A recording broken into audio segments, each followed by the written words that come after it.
So what is f of a? It says determinant of the function is discontinuity for any real number. So they want to, before we did for a very specific one, let's do it for any of them. So obviously these out here are going to be the ones that are probably going to be our discontinuities. This is how I would do it for an Algebra 1 class.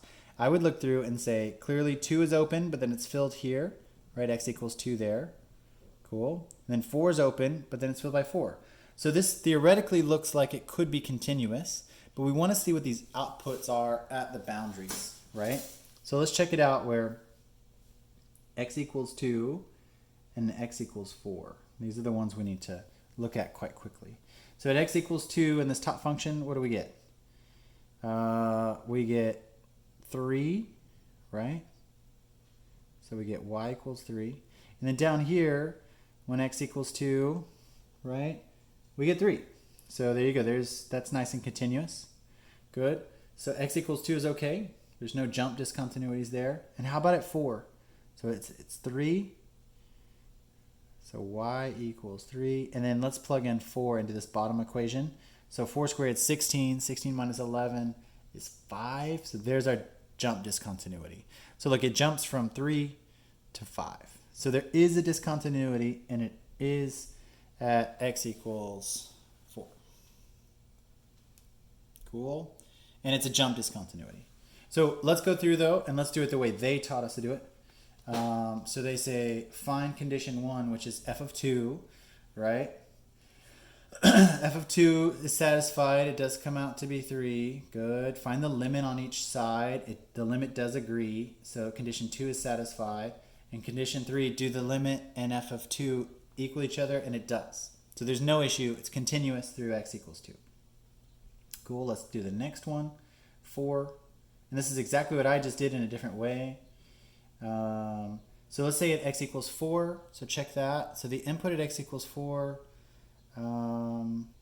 it says, because all three conditions are satisfied at x equals 2, the function f of x is continuous. Okay, so let's check it here.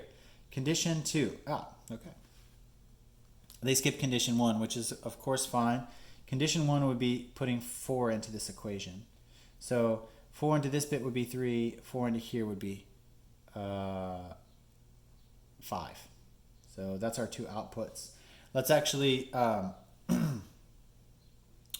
I guess it's the previous one. Okay, never mind. So let's look at the limits. So we get 3, we get 5. Clearly not the same thing. So condition 2 fails, condition 3 fails. Excellent. And that's what this graph looks like. So I solve these problems graphically. So I'm almost 100% in my mind, I'm looking at this. So it's continuous at x equals 2, and there is a jump discontinuity at x equals 4. And you could see that output, because that output for the middle equation was 3, and the output for the bottom equation was 5. All right, almost done. Okay, example 5 says, find whether the function below is continuous. So exact same game we played before. We plug in 0, so we say f of 0, does it exist? And it looks like f of 0 does not exist here, because neither of these functions have... This piecewise function doesn't allow for anything at 0, right? Notice this is less than 0, and that's greater than 0. So there's absolutely nothing happening at x equals 0. If you went off in the less than or off in the greater than, you would have an output. So at x equals 0, we get does not exist. So condition 1 fails. We have some discontinuity, and it's going to be at 0. All right, cool. And notice, so we have a sine function to the left of 0, and we have a cubic function to the right-hand side of 0. All right, that's it. Good job, everybody. That is 12.3. Let me write down some homework. This will be 3 through, let's see. The graphical ones are actually very quiz-related, so let's actually take a look at some of those. Let's just go through just a few of those. Let's go through 45. Okay, 3 through 45, every other odd. It's not that many. Very similar to our old homeworks. Okay, good luck. Let me know if you need anything, and write me if you need a problem solved for you guys. Talk to you guys later.